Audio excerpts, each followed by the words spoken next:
Hello guys, कैसे हैं आप। उम्मीद है कि आप सब अच्छे होंगे। जैसा कि आप सब जानते हैं कि हम यहाँ पर रिसर्च एप्टीट्यूड के जो पीवाईक्यूज़ हैं उसको कवर कर रहे हैं इस वीडियो सीरीज़ में।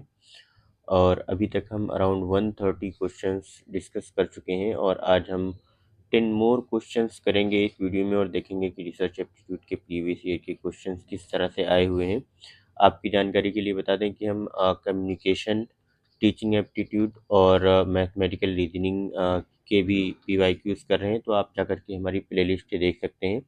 और आप अपने एग्ज़ाम क्योंकि करीब आ चुके हैं तो आप ज़्यादा से ज़्यादा प्रैक्टिस कर लें। अपनी प्रीवियस वीडियोस को भी देखकर बहुत अच्छे क्वेश्चंस हैं। ये 2004 से लेकर के 2025 तक जितने भी क्वेश्चंस आए हैं वो सारे के सारे क्वेश्चंस मैं इस वीडियो सीरीज़ में डिस्कस कर दूंगा। और देखते हैं आज हमारे 10 क्वेश्चंस कौन से हैं। तो आज का हमारा पहला क्वेश्चन है, which of the following statement is true in the context of testing of A hypothesis. तो इसमें टेस्टिंग ऑफ हाइपोथेसिस से रिलेटेड क्वेश्चन आया था कि कौन सा स्टेटमेंट ट्रू है। It is only the alternative hypothesis that can be tested. It is only the null hypothesis that can be tested. Both the alternative and null hypothesis can be tested. Both the alternative and null hypothesis cannot be tested. तो इसका जो right answer है वो it is only the null hypothesis that can be tested. हम सिर्फ null hypothesis को test करते हैं और इसी की बेस पे नल हाइपोथेसिस को एक्सेप्ट या रिजेक्ट करते हैं। और ऑटोमेटिकली अगर नल हाइपोथेसिस हमारी एक्सेप्ट हो जाती है तो जो हमारी अल्टरनेट हाइपोथेसिस होती है उसको हम रिजेक्ट कर देते हैं। और अगर हमारी नल हाइपोथेसिस रिजेक्ट होती है तो अल्टरनेट हाइपोथेसिस ऑटोमेटिकली एक्सेप्ट हो जाती है। नेक्स्ट क्वेश्चन है, ethical norms in research do not involve guidelines for thesis format, copyright, patenting policy, data sharing policy. तो इसमें सारे में जो एथिकल नॉर्म्स हैं वो इन्वॉल्व करते हैं, गाइडलाइंस इसके लिए हैं। बट जो थीसिस फॉर्मेट है अपने अकॉर्डिंग लोग थीसिस फॉर्मेट बना सकते हैं। नेक्स्ट क्वेश्चन है, a researcher is interested Uh, a researcher is interested in studying the prospects of a particular political party in an urban area. What tool should he prefer for the study? तो वो जो researcher है उसको कौन सा tool prefer करना चाहिए study के लिए। तो इसका है rating scale, interview, questionnaire, schedule. तो इसका जो बेस्ट ऑप्शन है वो है questionnaire, because when a researcher want to study the prospect of a political party in an urban area, the study आमतौर से जो इन्वॉल्व करती है वो कलेक्टिंग ऑफ ओपिनियंस, एटीट्यूड्स या प्रेफरेंसेस और voting intentions from a large and diverse population. और ये क्वेश्चनर क्यों मोस्ट अप्रोप्रिएट है, क्योंकि ये सूटेबल है काफ़ी लार्ज स्केल सर्वेस के लिए। और डेटा कलेक्शन का जो स्टैंडर्डाइज डेटा फॉर्मेट होता है उसको भी फॉलो करता है। और मोस्ट इम्पॉर्टेंट चीज़ ये है कि एनोनिमिटी इंश्योर होती है। इसमें पता नहीं चलता कि किसने या कौन सा जो रिस्पोंडेंट है वो किसने किस पार्टी के लिए वोट किया है। तो काफ़ी ज़्यादा इसका हम यूज़ करते हैं ओपिनियन पोल से इलेक्टोरल स्टडीज़ में भी क्वेश्चनर का। तो इसमें पता नहीं चलता कि जो लोग रिस्पॉन्ड कर रहे हैं वो किसके लिए रिस्पॉन्ड कर रहे हैं।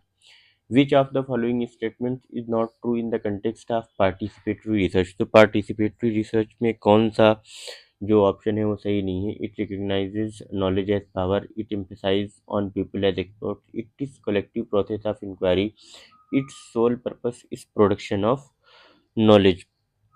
तो इसका जो राइट आंसर है its sole purpose is production of knowledge. तो पार्टिसिपेटरी रिसर्च का जो सोल पर्पस है वो प्रोडक्शन ऑफ नॉलेज नहीं होता।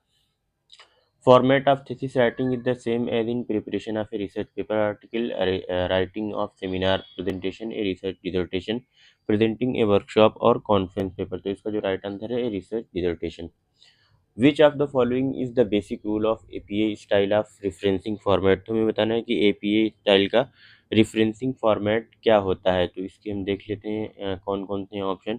Italicise title of shorter works as journal articles और essays, invert authors name last name first.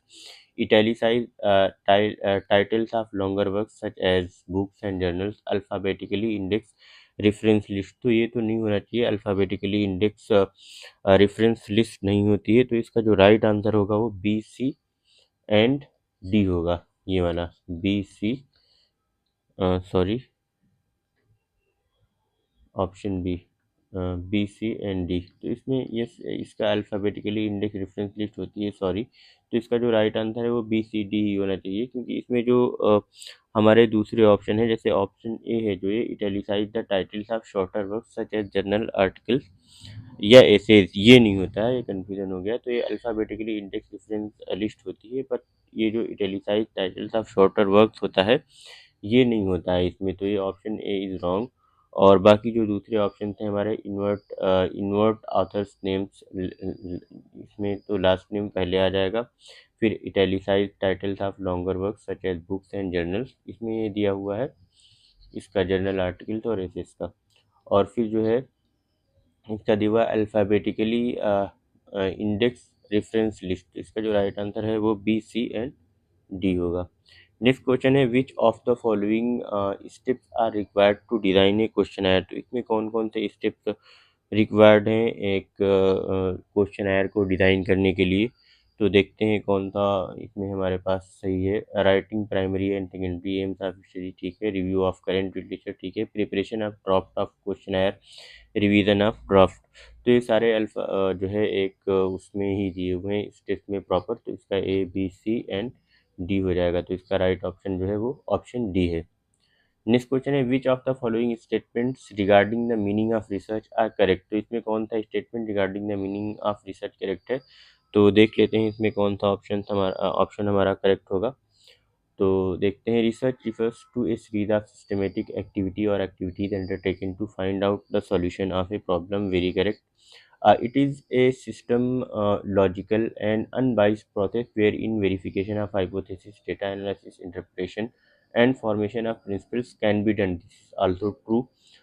It is an intellectual inquiry or quest towards truth. ठीक है, it is also correct. And next is it leads to enhancement of knowledge. तो this is also right. तो इसके जो चार के चारों option थे वो सब के सब करेक्ट हैं। इस वजह से जो ऑप्शन डी है वो हमारा करेक्ट हो जाएगा। Which one of the following is an indication of quality of a research journal. तो हमें ये बताना है कि इसमें indication of quality of research journal क्या है। इम्पैक्ट फैक्टर, एच इंडेक्स, जी इंडेक्स या आई10। तो इसका जो राइट आंसर है वो है इम्पैक्ट फैक्टर। बिकॉज हम जानते हैं कि an indication of quality of a research journal refers to a metric that reflects the overall influence, credibility and citation performance of journal स्टेल्स। तो जो इम्पैक्ट फैक्टर है वो यही सब मेजर करता है कि average number of citation received by articles published in A journal over a specific period, आमतौर से 1 साल, 6 महीने, 2 साल। तो ये एक लिमिटेड टाइम पीरियड के लिए होता है। तो it is widely used to assess journal quality, visibility and academic influence. और कॉमनली इसको हम ज़्यादातर जो है अपनी पीएचडीज में या जो रिसर्च पेपर्स यूज़ होते हैं उसको हम दिखाने के लिए करते हैं। और बाकी जो दूसरे इंडेक्सेस दिए हुए हैं, एच इंडेक्स, तो जो एच इंडेक्स होता है ये impact of an individual researcher को, ये एच इंडेक्स जो है इम्पैक्ट ऑफ इंडिविजुअल रिसर्चर को मेजर करने के लिए किया जाता है। इम्पैक्ट ऑफ इंडिविजुअल रिसर्चर के लिए कभी भी क्वेश्चन में पूछा जा सकता है नेक्स्ट प्रीवियस ईयर्स में। तो इसको, और जी इंडेक्स जो है वो भी एक तरीके से अनदर लेवल ऑफ मेट्रिक है focusing on highly cited papers या जो दूसरे इंडिविजुअल ऑथर्स होते हैं उनके लिए यूज़ किया जाता है जी इंडेक्स भी हमारा। और जो हमारा आई10 इंडेक्स है it counts an authors publications with at least 10 citation, not a general metric. तो ये सिंपली ये सारे अलग अलग हैं ऑथर्स से रिलेटेड। और ये जो हमारा जर्नल की क्वालिटी के लिए वो है that is impact factor. Next और लास्ट क्वेश्चन है जीन पियाजे gave a theory of cognitive development of humans on the basis of his what, fundamental research, applied research, action research, evaluation research. तो so the right answer for this question is fundamental research. उन्होंने अपनी जो theory दी थी cognitive development की humans के ऊपर वो fundamental research पे बेस्ड थी। तो thank you so much guys, watch करने के लिए। लाइक करें, शेयर करें, सब्सक्राइब करें और कमेंट करके बताएं कि आपको वीडियो कैसी लगी। और मिलते हैं नेक्स्ट वीडियो सीरीज में, प्रैक्टिस करते रहें। और जो हमारी प्रीवियस वीडियोज़ हैं आप उसको 2x की स्पीड पे देख लें और लाइक कर दें ताकि ये वीडियो ज़्यादा से ज़्यादा शेयर हो और लोगों के लिए फ़ायदेमंद साबित हो। तो मिलते हैं नेक्स्ट वीडियो में, बाय बाय।